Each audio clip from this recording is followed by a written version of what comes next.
गुरु ब्रह्मा गुरु विष्णु गुरुदेवो महेश्वरः गुरु साक्षात् परब्रह्म तस्मै श्री गुरुवे नमः। मन के द्वार प्रवचन सीरीज ऑडियो डिस्कोर्स नंबर 23। आज का प्रवचन का विषय है कल्प वृक्ष। अब बात करते करते ध्यान साधना पे ये कल्प वृक्ष कहाँ से आ गया, तो इसके लिए भी मैं बताता हूँ कल्प वृक्ष पे बोलने का ख्याल कहाँ से आया। एक मित्र ने प्रश्न किया था, स्वामी जी कल्प वृक्ष चाहिए और ये कहाँ से उपलब्ध होगा और ये कितने दिनों में ये फल देना शुरू कर देगा।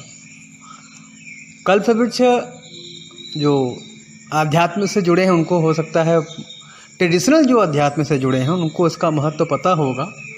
और ये इसकी पौराणिक कथाएं क्या क्या हैं, बहुत सारी कथाएं हैं। तो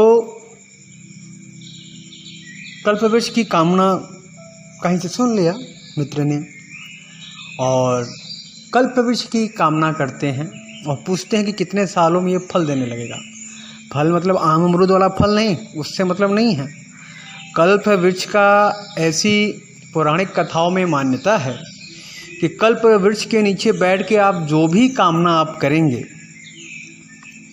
ठीक है, जो भी इच्छा करेंगे वो तत्क्षण पूर्ण हो जाती है। ये पौराणिक बात है। अब उसके अंदर बैठ के सोना चांदी हीरे जवाहरात की कल्पना करने से वो इच्छाएं पूर्ण नहीं होने वाली हैं। और आज के 2020 में कल्प वृक्ष की कामना और उसके अंदर बैठ के अपनी इच्छाओं को पूर्ण करवाने की कामना बड़ा मजाकिया और फनी विषय है। फिर भी मैं बताऊंगा कि वृक्ष के नीचे बैठ के कामना कौन कौन सी कामनाएं पूर्ण होती है। और जब आप कल्प वृक्ष के नीचे बैठ के धन दौलत और पैसा रुपया मांगने के चक्कर में लगे भए हैं तो क्या होगा। कल्प वृक्ष की धारणा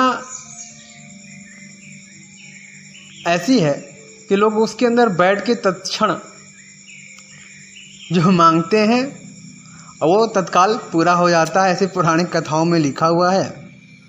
इस मान्यता के अनुसार आज के 2020 के जीव जगत के बुद्धिजीवी प्राणी कल्प वृक्ष के नीचे बैठ के अपनी कामनाओं को सिद्ध करवाना चाहते हैं।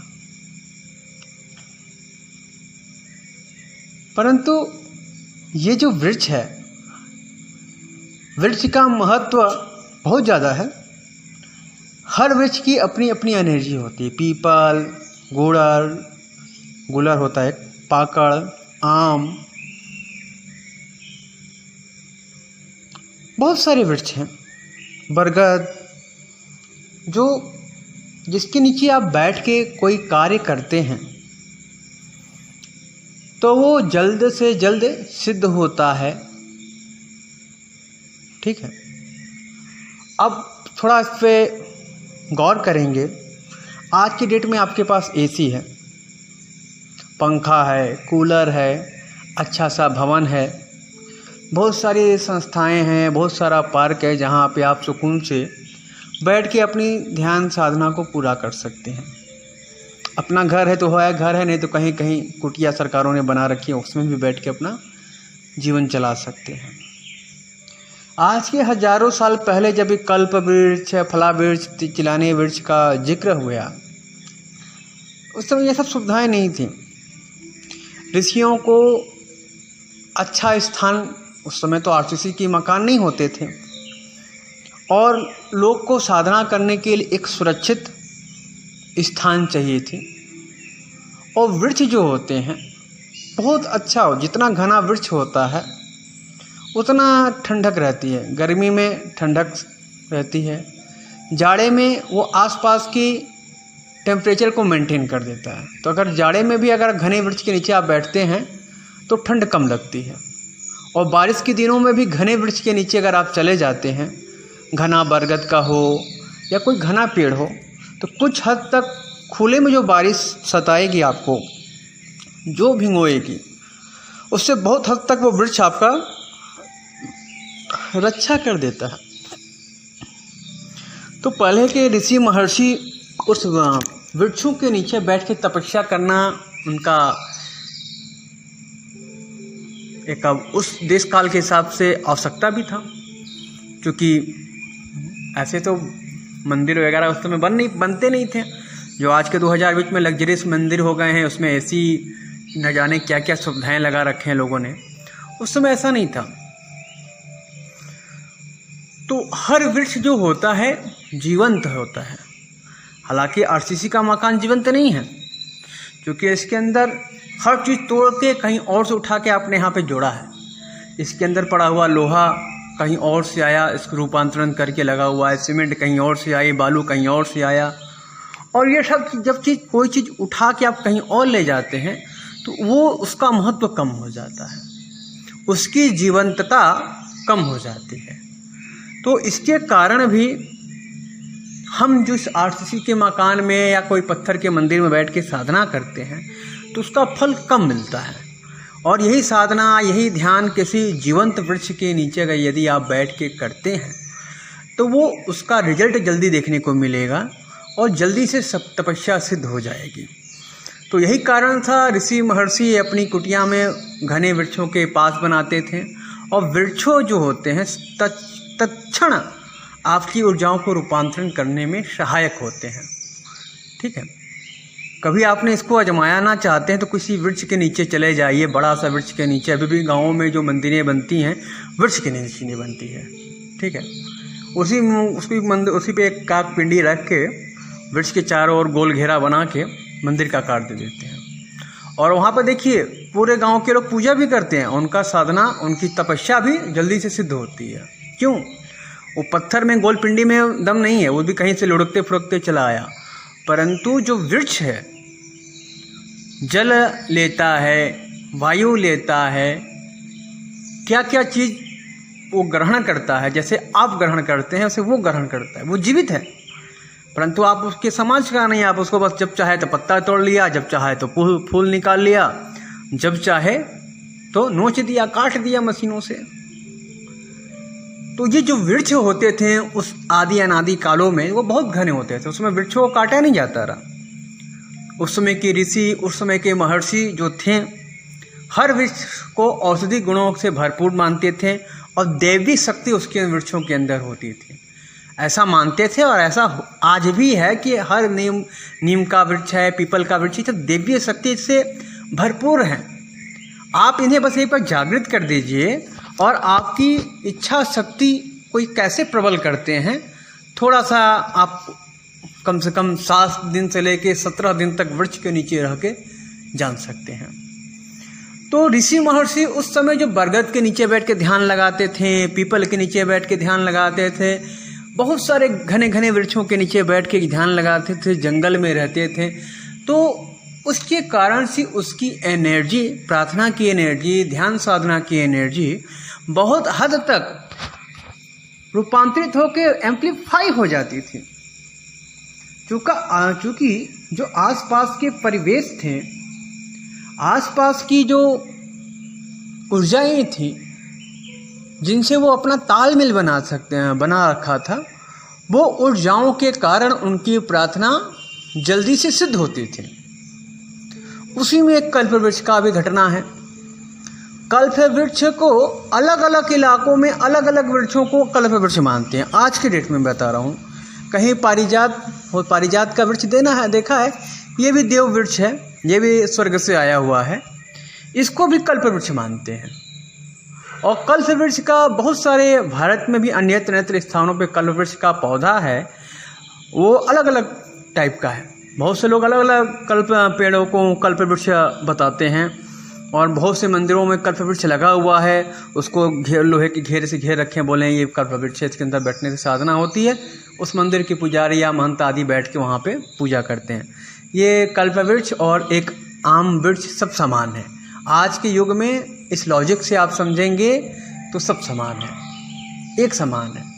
कल्पवृक्ष के अंदर बैठ के आप साधना करने की सोच रहे हैं तो अच्छी बात है, वृक्ष को समझ के साधना करिए, कल्पवृक्ष के को समझ के नहीं। अब पूछते हैं कि कल्पवृक्ष कितने दिन में हमारे फल को सिद्ध कर देगा। अरे नहीं, ऐसा बात नहीं है। आप किसी भी घने पुराने वृक्ष के नीचे बैठ जाइए और 7 दिन से 17 दिन तक उसके नीचे ही रहिए, वहीं खाइए रहिए, वहीं धुनी जमाइए, वृक्ष के नीचे अपनी कुटिया बनाइए। 7 दिन से लेकर 17 दिन तक रहिए, चमत्कारिक अनुभव होगा, चमत्कारिक रूपांतरण होगा। जो आपके मन के अंदर चेंजेस होंगे, जो आपके जीवन के अंदर चेंजेस होंगे और जो आपके कर्म के अंदर चेंजेस होंगे, उनको आप अध्ययन करके खुद जान जाएंगे क्या वृक्ष हमारे लिए फायदेमंद है कि नहीं है। अभी भी जो लोग वृक्षों को प्रेम करते हैं, गाँवों में चले जाइए, वृक्ष को काटते नहीं हैं और बड़ा विशाल हो जाता, पत्ते गिरते हैं, पत्ते झाड़ के इधर उधर कर देते हैं, परंतु वृक्ष को कभी नुकसान नहीं पहुंचाते हैं। तो जो लोग, किसी से आप प्रेम करिएगा, मान लीजिए आपके पास कोई जानवर है, आप आसपास के जानवरों कुत्तों को डंडा मारते रहिए तो कुत्ता आपके पास नहीं आएगा। जब गुजरिएगा आपको देख के भाग जाएगा, नहीं तो जब आप पे अटैक कर सकता है, काट सकता है। तो इसी प्रकार से आसपास के परिवेश में जितना आप परिवेश का ख्याल रखिएगा, परिवेश भी आपका उतना ही ख्याल रखेगा। तो बात है कि आरसीसी की और भवन मंदिर में और ऐसे रूम में बैठ के मंदिर बना के प्रार्थना करने से प्रार्थना सिद्ध नहीं होगी। क्योंकि आप ये जानिए, जब मूर्ति की मंदिरों में मूर्ति होती है ना, तो उसको वेद मंत्र से पंडित पुरोहित उसको प्राण प्रतिष्ठा करने का प्रयास करते हैं, हालांकि उनका भी मंत्र जागृत नहीं है। हाँ, तो वो भाव को अपेक्षित करते हैं कि इस मूर्ति में प्राण प्रतिष्ठा भय। जब नया भवन बनता है तो उसका गृह प्रवेश का पूजन होता है, उसकी भी प्राण प्रतिष्ठा होती है। आज के दिनों में उसका भी कल्चर धीरे धीरे खत्म हो जाता है, लोग बाजा बजा के ही काम चला लेते हैं। तो जो वेद मंत्र, जो जागृत वेद मंत्र जिसके पास होते थे, प्राण प्रतिष्ठा के मंत्र होते थे, उनको उतने टाइम तक आराधना साधना के द्वारा उन चीज़ को एक्टिव कर दिया जाता था। तो रही बात कल्प वृक्ष के नीचे बैठ के आपकी तपस्या सिद्ध कितने दिन में होगी, तो मेरे भाई आपको मैं बताना चाहता हूँ कि कल्प वृक्ष की कामना भूल जाओ। कल्प वृक्ष के नाम पे आपको 1500 क्या माली और गार्डन वाले चूना लगा सकते हैं, और आप उस लगा के भी सकते हैं, उसको अपने घर मंगाइए, पैसा है मंगाइए, उसको लगाइए गमले में, ज़मीन में। परंतु अगर आप आध्यात्मिक लेवल से अपने जीवन में चेंजेस चाहते हैं तो कुछ दिन किसी भी एक पेड़ का चुनाव करिए, बरगद, पीपल, पाकड़, गोलर, कुछ भी, और उस वृक्ष के नीचे आप निरंतर बैठिए और अपनी जो भी साधना करते हैं उसको करते रहिए 7 दिन से 17 दिन तक। तब जाके आपकी ये कामना सिद्ध होगी, आपकी साधना सिद्ध होगी। और घरों में बैठ के बंद कमरे में निर्जीव पत्थरों के बीच में, निर्जीव ईंटें पत्थर, और ये आपके एसी फेसी जो आपको रूम को ठंडा कर देती है मायावी रूप से, नेचुरलिटी तो है ही नहीं ना, सब आर्टिफिशियल है। तो आपकी साधना कहाँ से सिद्ध होगी? जितने धोखेबाज निर्जीव चीज़ों के बीच में रहोगे तो आप भी निर्जीव हो जाओगे। भले आप जीवित है, आपकी आत्मा को तो ये सब चूसते हैं ना, एनर्जी चूसती है आसपास की, वो तो डेड है। अगर डेड बॉडी के आपके ये कल्पना कर लीजिए, आपके आसपास 1000 डेड बॉडी पड़ी भैया, आप उसके नीचे बैठ के ध्यान साधना कर रहे हैं, तो क्या आपकी मन में शांति आएगी? तो ये जो निर्जीव ईंट पत्थर है ना, इनके बीच में आपको शांति नहीं मिलेगी।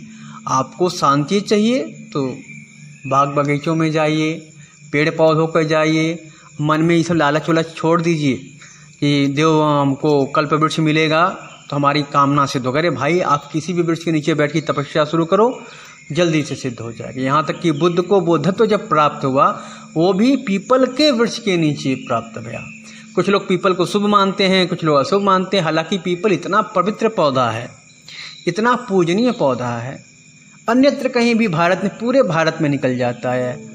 सब छोड़िए, पीपल विदेशों में नहीं होता है, विदेशों में पीपल को बहुत महत्व देते हैं, क्योंकि वहाँ के टेम्परेचर व आदि में ये जल्दी उगता नहीं है, तो उनके लिए पूरा घेर घार के आर्टिफिशियल ढंग से इसको उगाते हैं। जब पौधा बड़ा होता है तो फिर बगीचों में लगाते हैं। उनको पता है, विदेशियों को पता है कि हमारे वृक्षों में क्या क्या पावर है। तो मैं एक दिन किसी चैनल पर देख रहा था कि इसके बारे में वो लोग, वहाँ नहीं उगता था, तो उस बगीचे में ऐसा था कि पूरे भारत के, पूरे वर्ल्ड का वृक्ष उन्होंने अपने बगीचों में यूनिक तरीके से लगा रखा था। तो उसमें पीपल का भी वृक्ष, भारत के बहुत सारे वृक्षों को उन्होंने कलेक्शन किया था एक साइड में, वो बताते थे कि ये दुर्लभ वृक्ष है। हम लोग के यहाँ पीपल आम से उग जाता है, गमले में उग जाता है, छत के किनारे उग जाता है, दीवार फाड़ के उग जाता है। कितने हम लोग धन्य हैं। और पीपल नीम रात में भी ऑक्सीजन छोड़ती है, दिन में तो छोड़ती है। बाकी वृक्ष दिन में छोड़ते हैं, रात में बंद कर देते हैं, परंतु पीपल और नीम न जाने कौन कौन से वृक्ष हैं जो वैज्ञानिक शोध करके बता रहे हैं कि वो रात में भी ऑक्सीजन छोड़ती है। और हम लोगों को क्या, हम तो ऑक्सीजन लेने से मतलब है, हमें तो ऑक्सीजन लेने से मतलब है। ऑक्सीजन दिखता भी नहीं है, हम लोग सांसों से लेते रहते हैं। अब जब बीमार पड़ जाते हैं, डॉक्टर 2500-3000 का सिलेंडर नाक में बांध देता है, तो सिलेंडर का खर्चा अलग, हॉस्पिटल का खर्चा अलग, तब एहसास होता है कि ऑक्सीजन की कितनी कीमत है। तो वृक्ष जो कर्म करता है उसका कर्म तो अपने आप में सिद्ध हो जाता है। कल्प वृक्ष के नाम पे जो ठगी है, कल्प वृक्ष के नाम पे जो परिकल्पना है, कल्प वृक्ष के नाम पे जो मन के अंदर लालसा है कि कल्प वृक्ष मिलेगा तो कामना सिद्ध होगी, ये अपने आप में मूर्खता है। ये मूर्खता है। जो ऋषि महर्षि कल्प वृक्ष को उन्होंने पूजनीय वंदनीय माना, हर वृक्ष पूजनीय वंदनीय उतना ही है। अब कल्प वृक्ष के नीचे बैठ के किसको किसकी साधना पूरी हो गई और किसने चमत्कार करना शुरू कर दिया, ऐसा अगर कोई आपको मिलता है तो उनसे जानकारी लीजिए। हमारे लिए हर वृक्ष ही कल्प वृक्ष है। हमारी तपस्या, हमारी कर्म की शक्ति, हमारी इच्छा शक्ति, हमारी पवित्रता, हमारे हृदय की पवित्रता, हमारे मन की पवित्रता और हमारे चरित्र की पवित्रता, ये सब मिलके तपस्या को सिद्ध करने वाली होती है। तो जब आप अपने आप को इतना निर्मल, इतना पावन, इतना पवित्र बना लेंगे तो कल्प वृक्ष आपको किसी भी साधारण आप प्लांट के नीचे, मनी प्लांट के नीचे बैठ के साधना करना शुरू करेंगे ना, तो मनी प्लांट ही आपको अंधाधुंध आपके कर्मों को एम्प्लीफाई करेगा। वृक्ष एम्प्लीफाई करते हैं, आपकी भावनाओं को एम्प्लीफाई करते हैं। मैंने वृक्ष के नीचे रह के देखा है लंबे समय तक, और मेरा प्रयास होता कि पूरा आसपास के परिवेश में वृक्ष ही वृक्ष बो दूँ, वृक्ष ही वृक्ष लगा दूँ, भले वो घास तिनका ही क्यों ना हो, क्योंकि वो जीवंत है।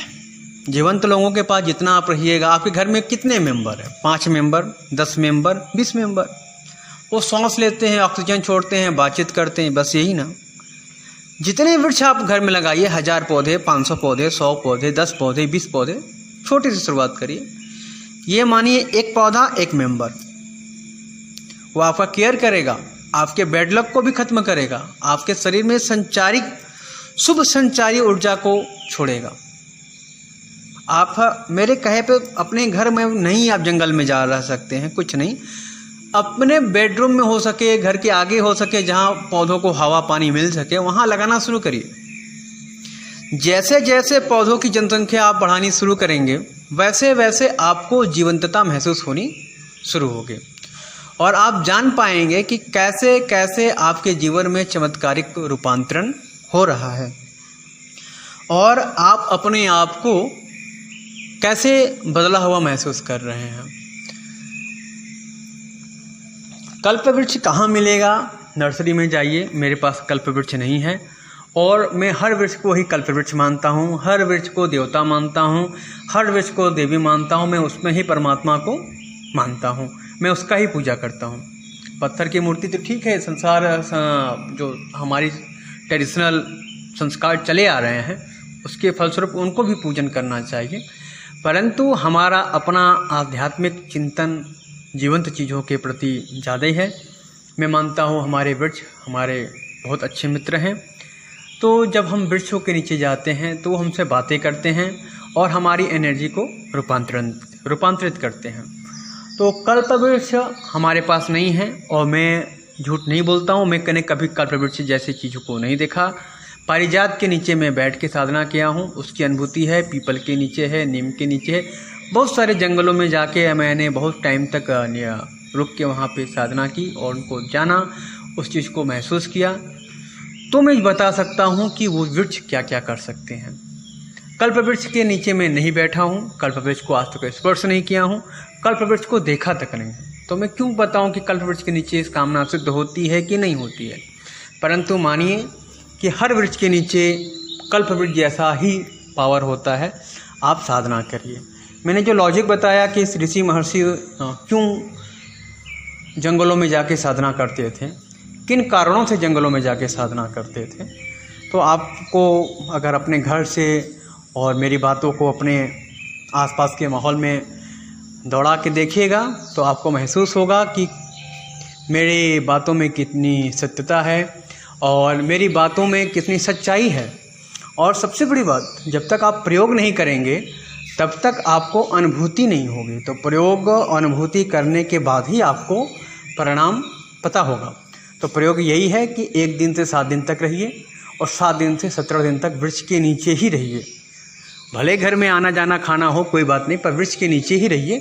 जितना 24 घंटा ही अगर आप वृक्ष के नीचे गुजारते हैं, वहीं खाते हैं, खुले में रहते हैं, खुले में सोते हैं, तो 7 दिन में ही अनुभूति आपको जागृत हो जाएगी और 17 दिन में तो होनी ही होनी है।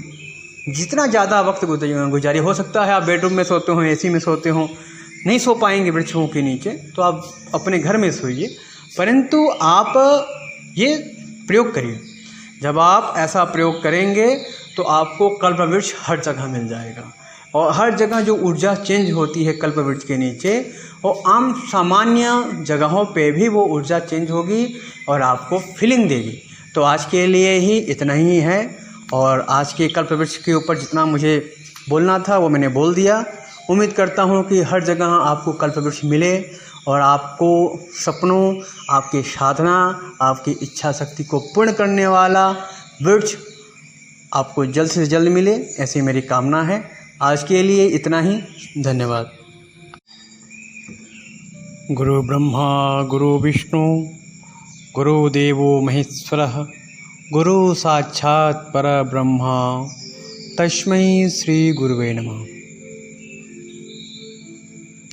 मन के द्वार प्रवचन सीरीज ऑडियो डिस्कोर्स नंबर 23। आज का प्रवचन का विषय है कल्प वृक्ष।